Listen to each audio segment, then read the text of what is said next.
Hello everyone, welcome back to my channel. अगर अभी तक आपने मेरे चैनल को सब्सक्राइब नहीं किया तो जल्दी से चैनल को सब्सक्राइब कर दे। एपिसोड 6 की शुरुआत में जीचन और सॉन्गिशन एक साथ मिलके ब्रेकफास्ट कर रहे होते हैं। दोनों ही एक साथ कल रात के बारे में बात करने लगते हैं, लेकिन फिर बीच में ही रुक जाते हैं। जिसके बाद जीचन उसे कहती है कि तुम्हारा बनाया हुआ खाना बहुत टेस्टी है। ये सुनकर तो वो भी बहुत खुश हो जाता है और साथ ही साथ उसके जख्मों के बारे में भी पूछ रही थी। सॉन्गिशन कहता है कि अब काफी बेटर है और ये सिर्फ और सिर्फ तुम्हारे उस ऑइंटमेंट की वजह से, वो सच में बहुत अच्छा है। जबकि जीचन कहती है कि ये जख्म भी तुम्हें मेरी वजह से ही आए हैं ना, तो क्यों ना मैं तुम्हारे ग्रैंडपा के पास जाकर उन्हें एक्सप्लेनेशन दूं। सॉन्गिशन तो फौरन से मना कर देता है कि नहीं, बिल्कुल भी नहीं, तुम्हें इन मामलों में इन्वॉल्व होने की जरूरत नहीं, मैं हूं ना, मैं सब कुछ संभाल लूंगा। अब जीचन मन ही मन में सोचने लगती है कि लगता है ये आज कहीं नहीं जाने वाला। अगर ये पूरा टाइम मेरे आसपास ही रहेगा तो मैं लिंग चियान से कैसे मिलने के लिए जाऊंगी। और थोड़ी देर में सॉन्गिशन को असिस्टेंट जिंग की कॉल आ रही थी, जिसे वो बिल्कुल भी रिसीव नहीं करना चाह रहा था, लेकिन उसके बार बार कॉल करने पर आखिरकार वो रिसीव कर लेता है। और उसने एक बुरी खबर सुनाई कि मास्टर, हमारे वीआईपी कस्टमर की इन्फॉर्मेशन लीक हो गई और अब उनकी जान खतरे में है। ये सुनकर वो बहुत परेशान हो गया।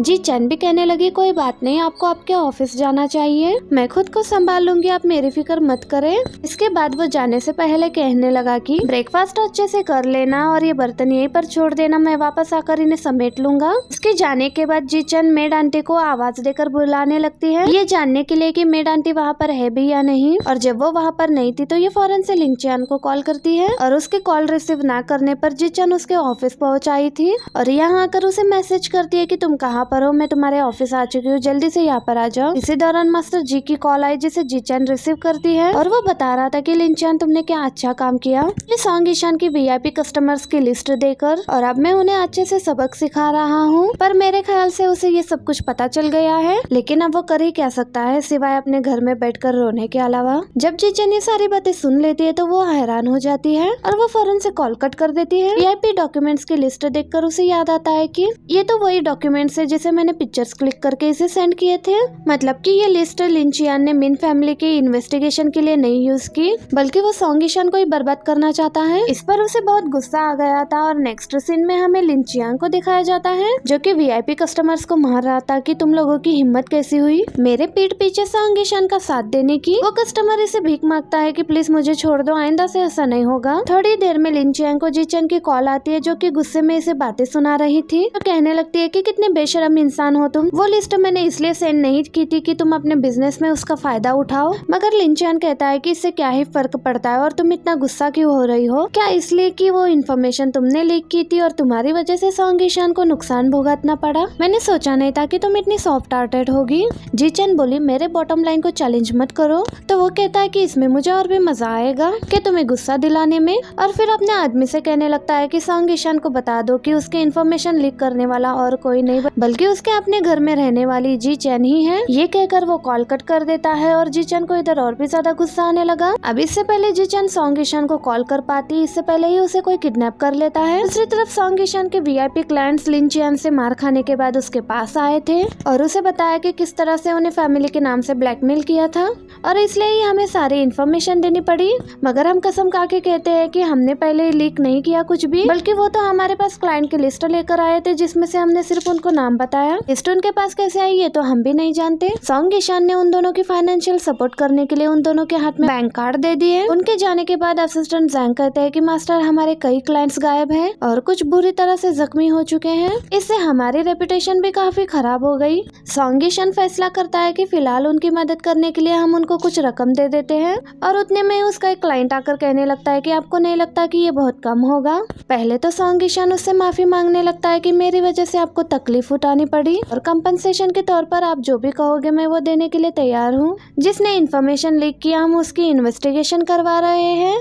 इस पर क्लाइंट बोला कि अब तो मैं और भी ज्यादा क्यूरियस हो गया हूँ कि जो कंपनसेशन मैं तुमसे मांगने वाला हूँ वो तुम दे पाओगे या नहीं, और इन्फॉर्मेशन किसने लीक की मैंने उसका पता लगा लिया है। जिसके बाद वो लोग जीचन को इसके सामने लेकर आते हैं। पहली नजर में सॉन्गिशन तो उसे देखकर हैरान हो गया और तभी उसे याद आता है कि उस रात जीचन उसके रूम में आई थी और मेरे पूछने पर उसने कहा था कि वो वॉशरूम से सीधा यहाँ पर आ गई, उसे पता ही नहीं चला। अब वो ये सोच रहा था कि इसका मतलब ये है कि जीचन की आंखों की रोशनी नहीं गई और वो मुझसे झूठ बोल रही थी। सामने ही खड़ा क्लाइंट इससे कह रहा था कि मास्टर सॉन्ग ईशान, अगर आप इस लड़की को आज हमारे आंखों के सामने ही उसके किए की सजा दे दो तो हम सभी क्लाइंट्स अभी भी आपका साथ देने के लिए तैयार हैं। क्या ये कंपनसेशन आप हमें दे पाओगे?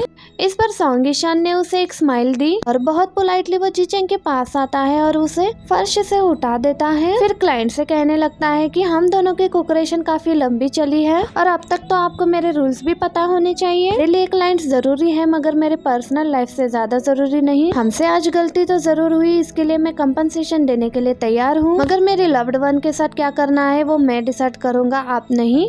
इसकी बात सुनकर क्लाइंट बोला, हो अच्छा, तुम अभी भी इसे ही प्रोटेक्ट करना चाहते हो, तो फिर ठीक है, हमारे आदमियों को तुम्हारी वजह से मार खानी पड़ी, अब इसका बदला तो तुम्हें भी मार खाकर ही चुकाना पड़ेगा। सॉन्ग ईशान तो फौरन से इसके लिए मान गया था, जिस पर जीचन कहती है कि मास्टर तुम ऐसा नहीं कर सकते, गलती मेरी है तो सजा भी मुझे ही मिलनी चाहिए। मगर सॉन्ग ईशान उसकी बात नहीं सुनता। क्लाइंट ने एक और डिमांड की कि तुम्हारी वजह से हमारा जितना भी लॉस हुआ है वो तुम्हें पे करना पड़ेगा। तो जीचन अभी भी उस क्लाइंट से यही कह रही थी कि गलती मुझसे हुई है तो आप मास्टर सॉन्ग ईशान के साथ अपनी कोऑपरेशन खराब क्यों कर रहे हो? मगर सॉन्ग ईशान ने उसे बीच में ही रोक लिया और असिस्टेंट से कहने लगा कि जीचन को घर छोड़कर आओ, जिसके बाद ना चाहते हुए भी उसे असिस्टेंट के साथ जाना पड़ा। और दूसरी तरफ उस क्लाइंट के आदमी सॉन्ग ईशान को मारना शुरू कर देते हैं और उनकी मारने की आवाजें सुनकर तो जीचन के कदम भी लड़खड़ाने लग जाते हैं। असिस्टेंट बोला कि मिस जीचन, क्या अब आपको तकलीफ हो रही है? मास्टर को इस हालत में देखकर उन्होंने आपके लिए कितना कुछ किया मगर आपने बदले में उनको धोखा ही दिया, आखिर ऐसा क्यों? इस पर जीचन उसे सॉरी कहने लगती है। वो बोला कि सॉरी मुझे नहीं बल्कि मास्टर को कही है और फिर उसे वहाँ से ले जाता है।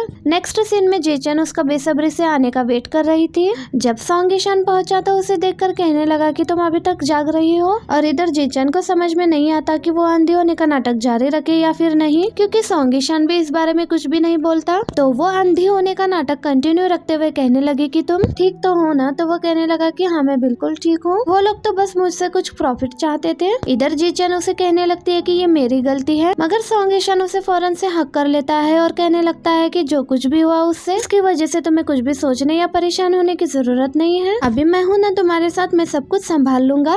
और जीचन हैरान होती है कि ये अभी भी मुझसे इतने अच्छे से पेश क्यों आ रहा है। नेक्स्ट सीन में भी वो यही सोच रही थी कि सॉन्ग ईशान जान चुका है कि मैं अंधी नहीं हूँ और मैंने उसे धोखा दिया, फिर भी उसने मुझे कुछ भी नहीं कहा, इनफैक्ट वो मुझ पर गुस्सा भी नहीं हुआ, तो वो इंसान मिन फैमिली को डिस्ट्रॉय कैसे कर सकता है? आखिर इसकी वजह क्या हो सकती है? यही जानने के लिए वो सॉन्ग ईशान के रूम में दोबारा आती है। सॉन्ग ईशान बात ले रहा होता है, तभी उसकी नजर दोबारा से उस केस पर पड़ती है और फिर उसे ओपन करने की कोशिश करती है। काफी सारे पासवर्ड ट्राई करने के बाद उसे पता चलता है कि सेफ का पासवर्ड मेरी सिस्टर जिंगिया का डेट ऑफ बर्थ है, और उसने उस सेफ को ओपन किया जिसमें एक छोटा सा बॉक्स पड़ा हुआ मिला उसे, और उस बॉक्स के अंदर एक हेयर क्लिप है जिसे देखकर जीचन को यकीन ही नहीं आ रहा था कि ये हेयर क्लिप यहाँ पर। और साथ ही में हमें फ्लैशबैक का सीन दिखाया जाता है जहाँ पर ग्रैंडपा जिंगिया को डांट रही थी कि तुमने कितनी बार जिंगसू को अपनी जगह स्कूल में भेजा, अगर स्कूल में उसके साथ कुछ हो जाता तो तुम्हें पता है ये कितना डेंजरस हो जाता। और ग्रैंडमा की ये सारी बातें यहाँ पर जिंगसू ने भी सुन लिया था और वो आगे आते हुए कहने लगी कि ग्रैंडमा, इसमें सिस्टर की कोई भी गलती नहीं है, मैं ही घर से बाहर जाना चाहती थी। तो ग्रैंडमा ने उसे भी डांटा और कहने लगती है कि मैंने तुम्हारे लिए अब्रॉड में एक मेडिकल टीम को हायर किया है, मैंने तुम्हारे बैग्स भी पैक करवा दिए हैं, हम अब्रॉड जाने वाले हैं। ये सुनकर जिंगसू परेशान होने लगती है और ग्रैंडपा से कहने लगती है कि ग्रैंडपा मुझे सिर्फ 1 घंटे का वक्त दीजिए, और फौरन वहाँ से बाहर भाग कर आ गई। असल में वो एक जगह पर सॉन्ग ईशान से मिलने के लिए आई थी, क्योंकि उसने सॉन्ग ईशान से कहा था कि मैं तुम्हारे जवाब का इंतजार करूंगी। काफी देर उसका इंतजार करने के बावजूद भी वो नहीं आया, और तभी वहाँ पर बारिश भी शुरू हो जाती है और उतने में ही वहाँ पर एक गाड़ी भी आकर रुक जाती है। पल के लिए तो उसे लगा कि शायद सॉन्ग ईशान आ गया है, मगर वो उसकी ग्रैंडमा थी जो उसे लेने के लिए आती है। मगर तब तक ये बेहोश हो जाती है और ग्रैंडमा के गार्ड्स इसे उठाकर ले जाने लगते हैं और उसका हेयर क्लिप वहीं पर नीचे गिर जाता है। और जीचन सोच रही थी कि क्या सच में सॉन्ग ईशान उस दिन मुझसे मिलने के लिए आया था। दूसरी तरफ सॉन्ग ईशान सोचने लगता है कि शायद जीचन को यही लगा कि लिंगचैन उसका मदद कर रहा है, पर उसे क्या पता कि लिंगचैन कैसा इंसान है। इधर जीचन उसके बाहर आने की आवाज सुनकर जल्दी जल्दी से उस बॉक्स को फिर से दोबारा से अंदर रख दिया। जब सॉन्ग ईशान उसे वहाँ पर देखता है तो वो बहाना करती है है कि जो चोट लगी है और मैं वो ऑइंटमेंट लेने के लिए आई हूँ जो मैंने कल तुम्हें दिया था, मगर वो मुझे यहाँ पर नहीं मिला।